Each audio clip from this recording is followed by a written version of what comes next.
Hey everyone, and welcome to This Explainer. Today, we're totally stripping away the Hollywood glamour to uncover the visceral, gritty reality of history's survivors. We're looking at the raw, unfiltered truth of what it actually took to just make it through the day, the year, or, an entire reign in the past. Okay, so right off the bat, ask yourself, what could possibly connect an itchy medieval peasant, a ruthless Russian empress, and a highly toxic ancient Maya tomb? Radically different lives, right? Well, the answer is survival. Whether you're fighting off starvation in a muddy field, dodging literal assassins in a royal court, or trying to secure your legacy in the afterlife, history is just a relentless endurance test. Let's dive right into it. Part 1. Surviving the Middle Ages, a daily endurance test.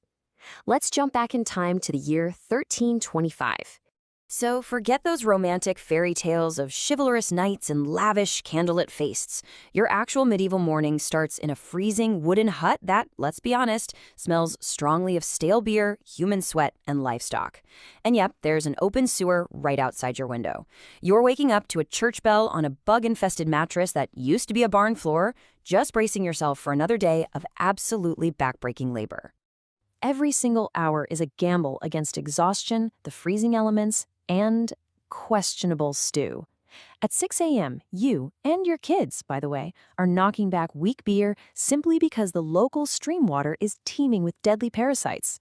By noon, you're out in the field swinging a rusty sickle until your spine literally aches. And your grand reward at sunset? Pottage. It's basically a hot swamp of mystery ingredients that's been simmering in a pot for days. Now, what if you get sick or, get a toothache from chewing all that gritty bread? Well, welcome to a horror show of polite torture masquerading as medicine. The exact same guy who cuts your hair is the one ripping out your infected tooth with iron pliers by candlelight with absolutely zero anesthesia. Feeling anxious? Have a laxative. Got a fever? The barber's going to drain your blood with a dull blade. And if things get worse, they might just prescribe you some crushed beetles. No way, right? But that was the reality. Because of all this, average life expectancy hovered around just 30 to 40 years. And to put that into perspective, that number is dragged down heavily by a brutally sad fact. Nearly 50% of all children never even saw their 5th birthday. Disease, malnutrition, or just one really bad winter was all it took. In the Middle Ages, you didn't really get to retire, you just stopped showing up. Part 2. Catherine's Rise to Power, the Architect of an Empire. Let's trade the mud of medieval Europe for the freezing, totally paranoid palaces of 18th century Russia. Consider the breathtakingly rapid ascent of a young girl thrown straight into a viper's nest of court paranoia. Born an obscure German princess in 1729, Sophie arrives in St. Petersburg at just 14 years old. She was literally a teenager. But by 1762, she completely transforms herself into Catherine, orchestrating a masterful coup to become Empress Catherine II. Survival here meant strategic assimilation, and Catherine was an absolute genius at it. Look at this dynamic. While her incredibly immature husband, Peter III, played with toy soldiers in his room, alienated the church, and openly mocked Russian traditions, Catherine went to work. She memorized Orthodox rituals, she learned the language, and she quietly built crucial alliances with the military and scholars. She desperately wanted to belong, while he basically just wanted to escape. And she didn't just inherit this power, she actively engineered it. While her husband was away, she rode through St. Petersburg in full military regalia, winning the total allegiance of the Imperial Guard. Think about that for a second. A foreign-born woman with zero legitimate claim takes the throne through pure strategic brilliance, and she does it without shedding a single drop of blood. Talk about a real game changer. But taking the crown is one thing. Actually surviving on the throne is a whole different ballgame. Catherine had to walk this razor-thin tightrope.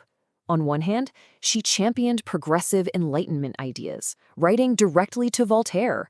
But on the other hand, when a man named Pugachev led a massive peasant uprising that threatened her rule, she crushed it without mercy. She even turned her personal life into a survival tool, strategically elevating lovers like Potemkin to help govern, while making sure the nobles stayed loyal by giving them absolute control over their serfs. The results speak for themselves. By the end of her reign, she had expanded Russia's borders by over 200,000 square miles, completely remaking the empire on her own terms. She secured warm water ports, swallowed up parts of Poland, and turned Russia into a true European powerhouse.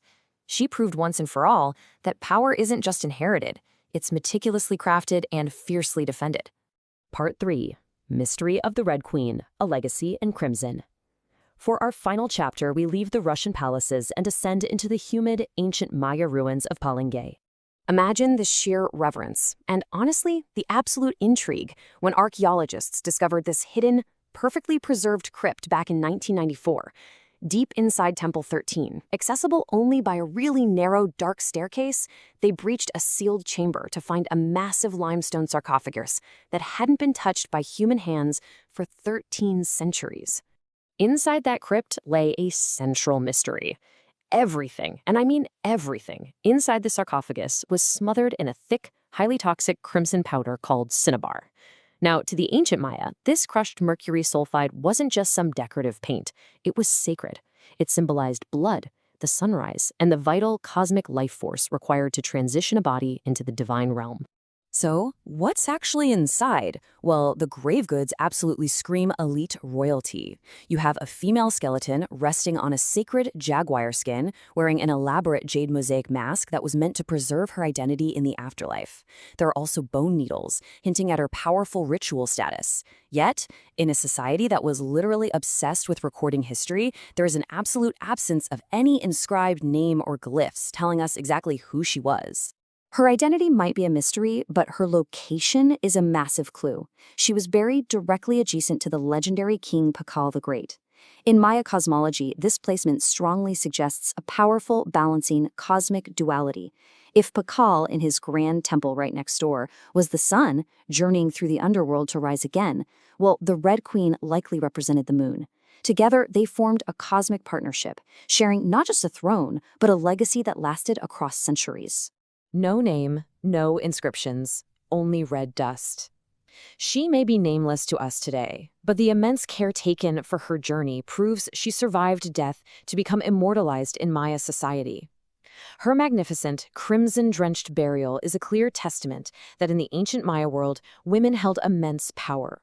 They governed cities, led sacred rituals, and literally held entire dynasties together with their bloodlines. So, as we wrap up this explainer, I want to leave you with a provocative thought about human endurance. From battling lice and starvation in a freezing medieval field, to navigating the deadly, super paranoid politics of the Russian court, to preparing for a treacherous journey through the Maya underworld, history is incredibly unforgiving. But it also proves that humans are wildly stubborn. Looking at these three vastly different lives, which of these realities do you honestly think you could have survived?